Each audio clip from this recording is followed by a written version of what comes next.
Estamos conversando sobre los duelos. En esta parte vamos a conversar sobre las etapas que, según algunas propuestas teóricas, existen en torno a un duelo.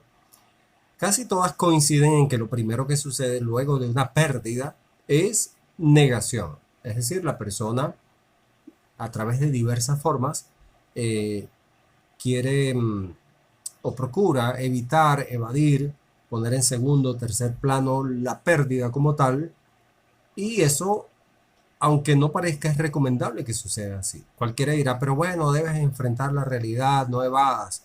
Sí, pero no siempre estamos listos para afrontar la realidad. Por lo tanto, es recomendable que una persona en unos primeros días, meses o semanas pueda no colocar la atención plena allí, sino en otras cosas, porque la persona necesita, su aparato mental, emocional, necesita tiempo para tomar fuerzas y enfrentar lo que ha sucedido. De manera que es una forma, si se quiere, válida, necesaria, importante eh, de afrontar el duelo. Lo importante es no quedarse a vivir en la pérdida. Allí es donde está el peligro, que la persona no salga de la fase de negación y se quede allí permanentemente escondiéndose de lo sucedido, de forma que las demás etapas y procesos y emociones que deberían suceder no sucedan porque la persona se atasca.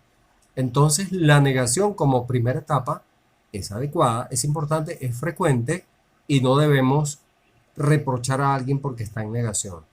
Lo que sí debemos estar pendientes es que no nos quedemos o que no se quede esa persona atrapada, atascada, viviendo permanentemente en la negación. La negación cumple una función que es darle tiempo al aparato psicológico, emocional de una persona de hacer las fuerzas necesarias para afrontar la pérdida. Una vez que la negación se sale de la negación, puede venir una etapa de rabia. En la rabia, pues usualmente la rabia está altamente asociada con la noción de injusticia. Nos parece injusto lo sucedido, por lo tanto, en la rabia queremos tal vez venganza, desquite, o por lo menos estamos altamente molestos con lo ocurrido. Puede ser, en el caso de la pérdida de un ser querido, que estemos molestos con los médicos, con el propio ser querido que no se cuidó, pensamos que no se cuidó. Inclusive podríamos estar molestos con Dios, si creemos en Dios, y creer que no es justo lo que ha ocurrido. Podríamos estar molestos con nosotros mismos, aunque eso se parece más a culpa que a rabia, o con la vida, con el destino. En caso de que sea una muerte por violencia causada por una tercera persona, evidentemente sentiremos mucha rabia hacia esa persona y querremos tomar justicia por nuestra mano o que el peso de la ley caiga de la forma más severa posible sobre esa persona o que Dios pues castigue a esa persona. La rabia, como ya he dicho, está altamente asociada con la injusticia, con la noción de injusticia, y cuando sentimos rabia queremos o tomar la justicia por nuestra mano o que se aplique justicia o desquitarnos.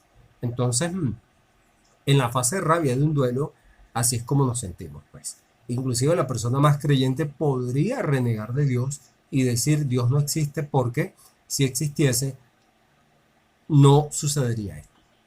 Entonces, eso es muy común en una situación de rabia. Algunos autores proponen que pudiera haber una tercera etapa que se llama negociación o pacto. Es muy notorio cuando hay enfermedad. En otras situaciones no tanto, pero en la situación de enfermedad es muy visible esa fase de pacto o negociación, que cuando hay un ser querido que está enfermo o nosotros mismos, podemos orar, pedir, rogar, clamar a esa fuerza en la que creemos, Dios o como le llamemos, y podemos pedirle un milagro a cambio de un comportamiento en nosotros. Dios mío, si me salvas a mi mamá, yo te prometo tal cosa.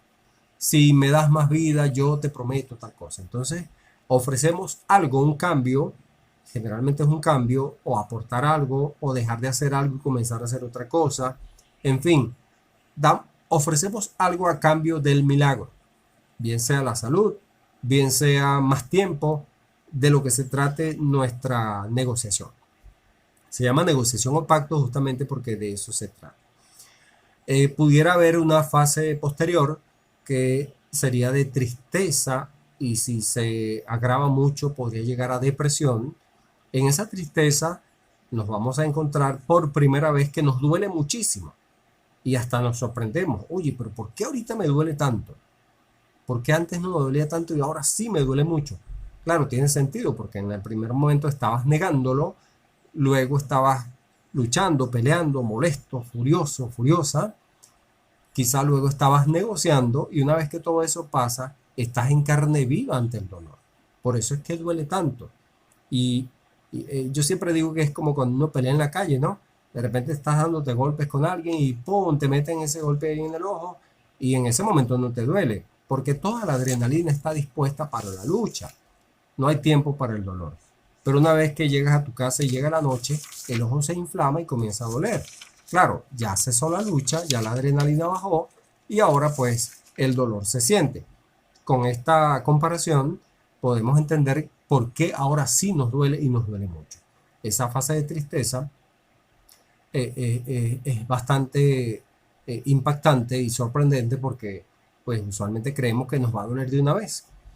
Una fase posterior a la tristeza pudiera ser aceptación y finalmente aprendizaje. Con aceptación no estoy queriendo decir que nos gusta, que estamos de acuerdo, que nos parece bien. Aceptación es ya no niego, ya no escondo, ya no maquillo, acepto que lo que sucedió ocurrió y lo comienzo a digerir y a hacer parte de mi vida.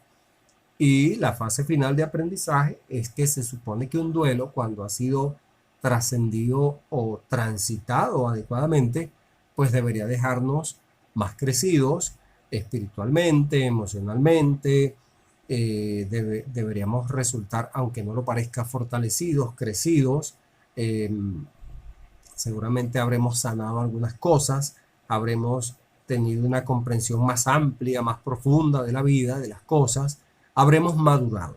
Esto es lo que se espera de un duelo, que lo trascendamos, que lo superemos. No quiere decir que no duela, pero ya es un dolor cocinado, un dolor trabajado, un dolor madurado a través de estas etapas, este tiempo y estos procesos.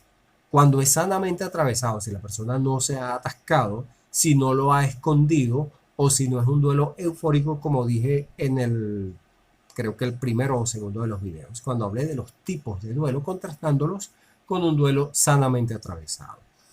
Entonces, en aprendizaje, la etapa final, como estaba diciendo, se supone que la persona saca las lecturas, los aprendizajes, los crecimientos necesarios o que la experiencia le ha dejado y se convierte en una mejor persona.